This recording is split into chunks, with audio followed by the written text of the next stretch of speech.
گرامی وقار، یہی بات حضرت نے یہ فرمایا تھا کہ جلسوں میں ساتھ میں رہنا ہاں مقرر ہے یا پھر دیگر ماحول ہے، تو حضرت نے ایک جملہ ابھی 2 دن قبل فرمایا تھا کہ میٹھا میٹھا ہپ ہپ کڑوا کڑوا تھو تھو یہ تو نہیں ہو سکتا۔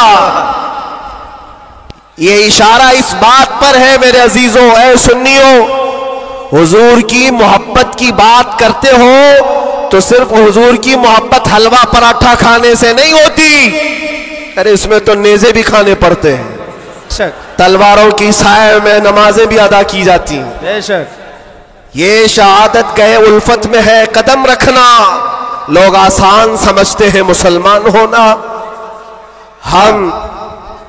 میں یہ بھی نہیں کہتا کہ میں بہت بڑی تکلیف اٹھا کر کے آیا ہوں، نہیں، 8 مہینے گزرے کہ 8 سال گزرے، کوئی بہت بڑی تکلیف اٹھا کر کے تمہارے پاس آیا، میں نے کبھی اس چیز کا ذکر نہیں کیا اور نہ ہی شکایت کبھی کروں گا اس بات کی، اس لیے کہ تاریخ کی سچائیاں اس بات کی گواہی دیتی ہیں۔ وہ بڑے بڑے ائمہ اسلام جو رسول اللہ کی آل میں سے تھے، امام موسیٰ کاظم، ہم تو میرے عزیزوں گنہگار ہیں، ہماری بہت ساری خطائیں ہیں، وہ اہل بیت ائمہ اسلام جن کے گناہ نہیں خطائیں نہیں، بغیر کسی قصور کے ظالم بادشاہوں نے 7 سال تک ان کو اندر قید میں رکھا ہے۔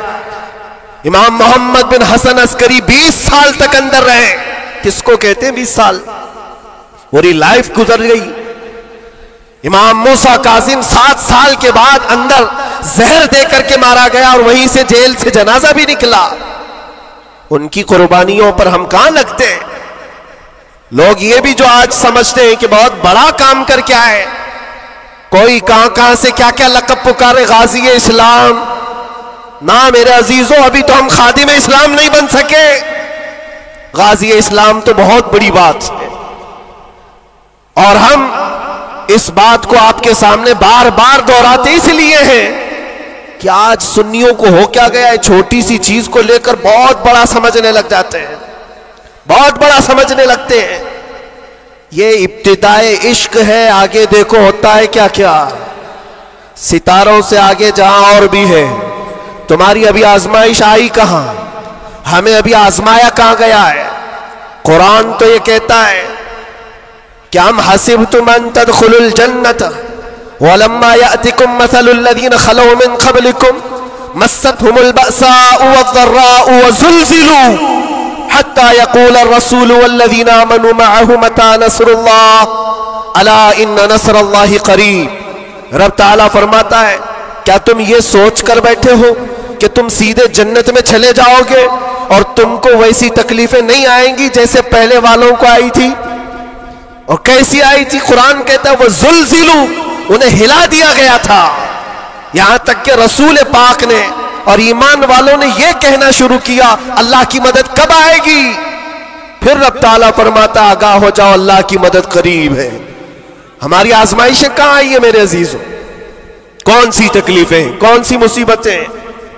علماء اسلام کو آج اللہ تبارک و تعالیٰ نے ٹھاٹ باٹ سے رکھا ہے، ہر طرح کی سہولیات تمہیں آج ملی ہوئی ہیں، کون سی نعمت کی کمی مولا نے دی ہے؟ ہر چیز، تم قدم باہر نکالو کہ ساری سہولیات تمہارا استقبال کر رہی ہے۔ ہم یہاں اے سی میں دن رات گزارنے والے ہیں، قالینوں پر سجدے کرنے والے ہیں اور مرغ مسلم ہر دن کھانے والے ہیں، تمہیں کہاں پتا ہے ابھی کہ آزمائش کہتے کسے ہیں، تکلیفیں کہتے کسے ہیں؟ میں نے تو صرف ایک چک کر کے دیکھا ہے 8 مہینے میں، پھر اندازہ ہوا، چکھا ہے بس، چک کر کے آئے کہ 8 مہینے پتھروں پر انہوں نے سلایا تھا تو لگتا کیسے ہے، کیسے لگتا ہے؟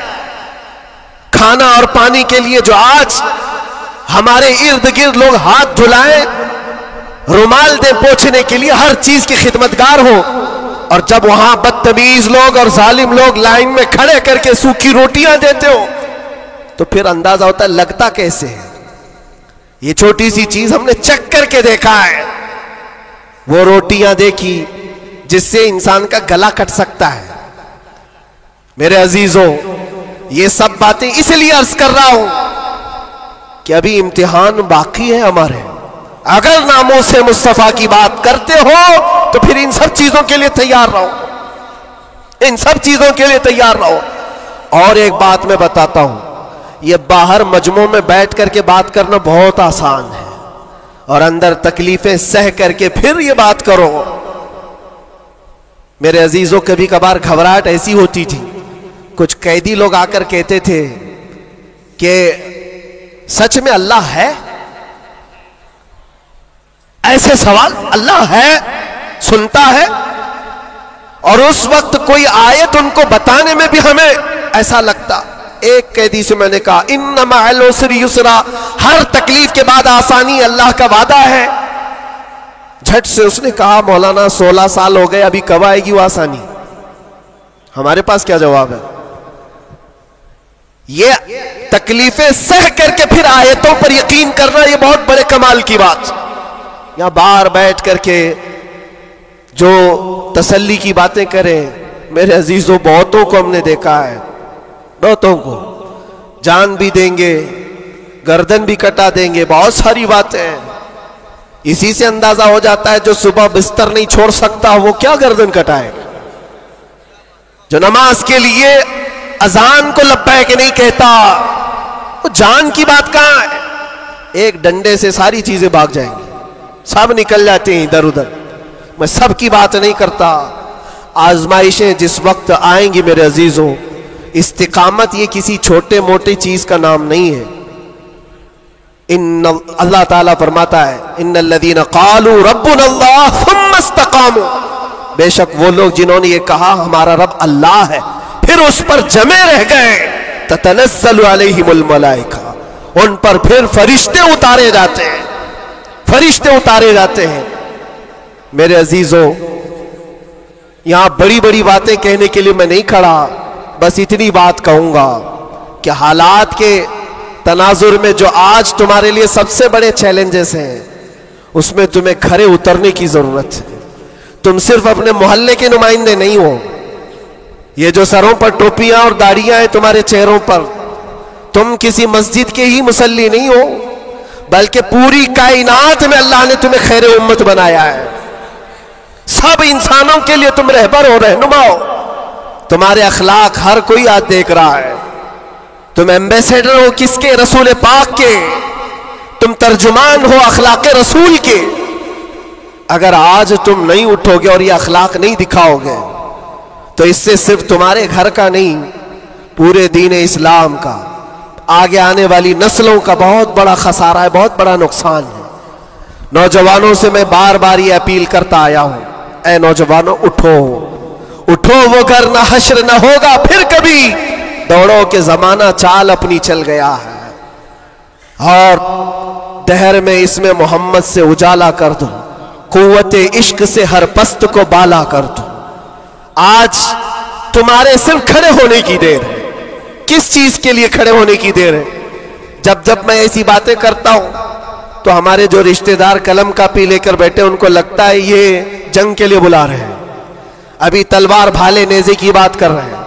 میرے عزیزوں, تمہارے لیے سب سے بڑا ہتھیار عشق مصطفیٰ ہے, عشق رسول ہے, محبت مصطفیٰ ہے. اور جب وہ کسی کے اندر آ جاتا ہے تو پھر اس کے اخلاق سے وہ نظر بھی آتا ہے, اس کے اخلاق سے وہ نظر آتا ہے.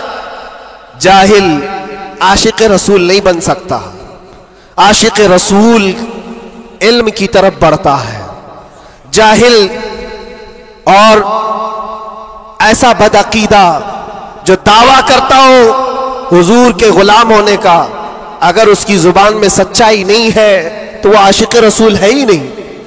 اللہ کے نبی صلی اللہ تعالی علیہ وسلم نے فرمایا, میرے غلاموں میں سے جتنے ہیں اگر کوئی منافق ہو تو منافق کے اندر دو عادتیں جمع نہیں ہو سکتی. حضور پاک صلی اللہ علیہ وسلم فرماتے ہیں دو عادتیں منافق کے اندر نہیں آ سکتی. وہ کون سی دو عادتیں ہیں؟ اچھے اخلاق. یہ اچھے اخلاق, یہ صرف ہنس کر کے ملنا اس کو اچھے اخلاق نہیں کہتے, وہ بہت لمبی اس کی ایک تشریح ہے. اچھے اخلاق منافق کے اندر نہیں آ سکتے. اور دوسری چیز اللہ پر توکل اور رسول کی ہر بات پر یقین یہ منافق کے اندر نہیں آ سکتی. میں آپ سے پوچھتا ہوں اللہ رب العزت کی ہر بات پر آپ کو یقین ہے؟ رسول پاک کے ہر فرمان پر یقین ہے؟ بے شک. اگر یقین ہے تو یہ زبان سے بولنے کی بات کیا ہے؟ پھر تمہارا عمل کہاں ہے؟ اسی لیے سیدنا ابو بکر شبلی رحمت اللہ تعالی علیہ سلسلہ قادریہ کے بڑے بزرگ ہیں، غوث پاک کے دادا پیروں میں آتے ہیں.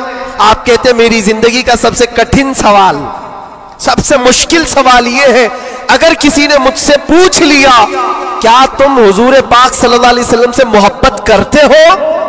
وہ کہتے ہیں میرے لیے سب سے کٹھن سوال ہے. ابھی میں پوچھوں تو سب ہاتھ بھی اٹھائیں گے، سب اٹھا دیں گے. حضور پاک صلی اللہ علیہ وسلم سے محبت ہے؟ یعنی سب چلا کے بولیں گے ہے. لیکن حضرت ابو بکر شبلی کہتے ہیں یہ میرے لیے اس کا جواب سب سے مشکل ہے. کہا اس میں کیا مشکل ہے؟ آپ فرماتے ہیں اگر نہ کہہ دیا تو ایمان چلا جائے گا، اگر نہ کہہ دیا تو ایمان چلا جائے گا، اور اگر ہاں کہوں تو میرے اعمال اس کے مطابق نہیں، جھوٹا پڑ جاتا ہوں، دل ملامت کرے گا. زبان سے تو رسول پاک کی محبت کی بات کرتا ہے، کہاں ہے تیرے عمل؟ عزیزان گرامی وقار، یہ دو عادتیں میرے آقا فرماتے ہیں منافق کے اندر نہیں آ سکتی. اچھے اخلاق اور اللہ اس کے رسول پر یقین کامل.